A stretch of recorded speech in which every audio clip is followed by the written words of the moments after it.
तो जो भगदड़ हुई है उसका क्या कारण आप मानते हैं? देखिए, मेरा मानना है कि जब हम लोग प्रयागराज मेले में आने शुरू हुए थे, जितने संत महात्मा माई हमें टारगेट करना शुरू किया था। और हमें लगता है कहीं जिन लोगों की मंशा हमारा मेला सफल ना हो, उनकी मंशा थी सफलता मिले, उन लोगों ने हमेशा सनातन को टारगेट किया है। हमें ये कहा गया था कि ये सब संत पापी है, हमें ये कहा गया था गंगा जी मेली है, ये भी कहा था जो गंगा जी का जल आचमन लेगा वो बीमार हो जाएगा। और आपने देखा होगा पूरे दुनिया भर के यूट्यूबर हमेशा संतों को बदनाम करने का प्रयास किए थे। इसलिए मैं चाहूँ कोई साजिश भी हो सकती, कोई बड़ी बात नहीं है। क्योंकि हमने बीच में ये भी देखा था कई कच्छाधारी लोग वहाँ जो संगम नोज है वहाँ इकट्ठे हुए थे और उन्होंने जो है धक्का मुक्की शुरू की थी। मैं समझता हूँ भगदड़ की पूरी जाँच हो जाए, क्या कारण है क्या नहीं है, लेकिन ये कहने में कोई संकोच नहीं है कि जो हमारे सनातन के विरोधी है उनकी भी कोई चाल हो सकती है, ऐसा हमारा मानना है।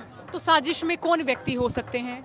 देखिए, जिनको हम लोग पसंद नहीं है, जो हमारा विरोध करते हैं, जो सनातन का विरोध करते हैं, इसलिए जांच का विषय मैं समझता हूँ जांच होनी अत्यावश्यक है। और जो जो वीडियो क्लिप सबके पास है, जो वहाँ पे कैमरे हैं, उनकी जांच होना बहुत जरूरी है। स्वामी अविक्तेश्वरानंद जी कह रहे हैं कि योगी सरकार छुपा रही है, बहुत कुछ छुपा रही है, लाशों की गिनती नहीं हुई है, मृतकों की संख्या क्यों नहीं बताई जा रही है? देखिए, मैं कहना चाहूँगा हमारे शंकराचार्य जी को ऐसे नहीं बोलना चाहिए। आप शंकराचार्य बहुत बड़े पद पे बैठे, आपको ऐसा व्यवहार नहीं करना चाहिए। आप ये बताइए, अगर सुबह के समय ये डिक्लेयर हो जाता, इतने लोग घायल हो गए, इतने मर गए, उस समय क्या आप समझते उस समय क्या स्थिति होती?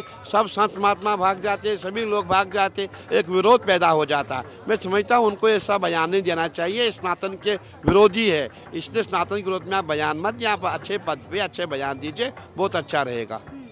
यहाँ पर ये भी विवाद छिड़ गया है कि सत्ता के पक्ष वाले धर्मगुरु, सत्ता के विरोध वाले धर्मगुरु, तो शंकराचार्य जी सत्ता के विरोध वाले धर्मगुरु उनको कहा जा रहा है। आप जैसे जो लोग हैं उनके ऊपर आरोप लग रहा है कि ये सत्ता के पक्ष के रहने वाले व्यक्ति हैं। नहीं नहीं, ऐसी बात नहीं है। जो सच है हम सच बोलते हैं। देखिए, आज जो हम जितने भी सनातनी आज जो आप ये देख रहे हैं, ये सब मोदी जी की, योगी जी की देन है। अगर आज योगी जी नहीं होते, आज हमारा काशी मथुरा नहीं होता, मोदी नहीं होते, आज हमारा राम मंदिर नहीं होता। इसलिए जो काम करता है उसका गुणगान तो गाया जाएगा। और जब तक मोदी है, योगी है, मैं समझता हूँ यत्र योगेश्वरा कृष्णो यत्र पार्थो धनुर्धरा तत्र शरीर विजयो भूते ध्रुवा नितिर्मतिर्ममा। जहाँ तक हमारे मोदी जी है और जहाँ हमारे योगी जी है, जब तक ये है तब असंभव भी संभव है। देखिए, इतना बड़ा काम किया है और योगी जी खुद हर हफ्ते में 2 बार यहाँ आते। बताओ उनका क्या गुनाह है? हम कैसे उनको ब्लेम लगाएंगे? और मेला प्रशासन ने कोई कमी नहीं छोड़ी, लेकिन अचानक ऐसी घटना घट जाती है, लेकिन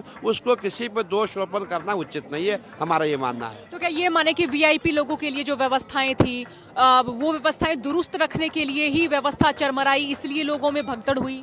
नहीं, ऐसा भी नहीं है। देखो, रात को कोई वीआईपी व्यवस्था नहीं थी। रात को क्या हुआ, रात को धक्का मुक्की हो गई।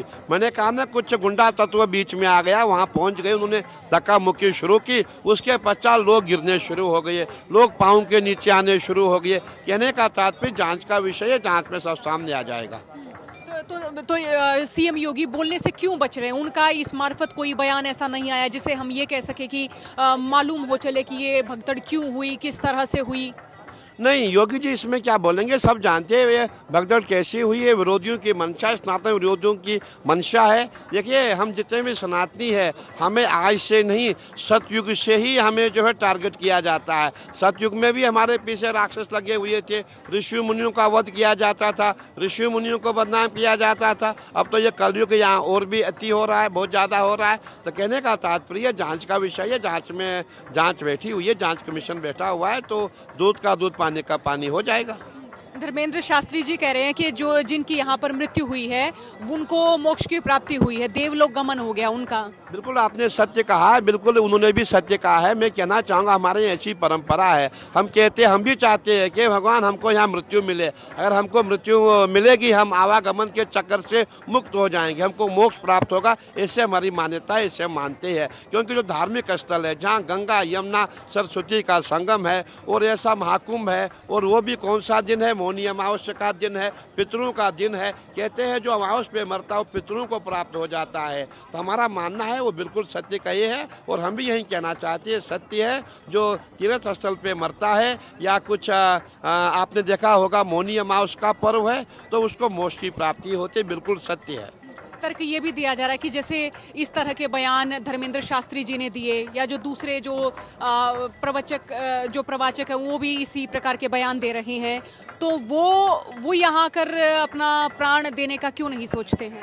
नहीं, हम प्राण देने को तैयार है। भगवान जब हमें उठाएगा तभी तो उठेंगे, जब प्रभु हमें चाहेगा। कहते हैं God loves those who dies in young.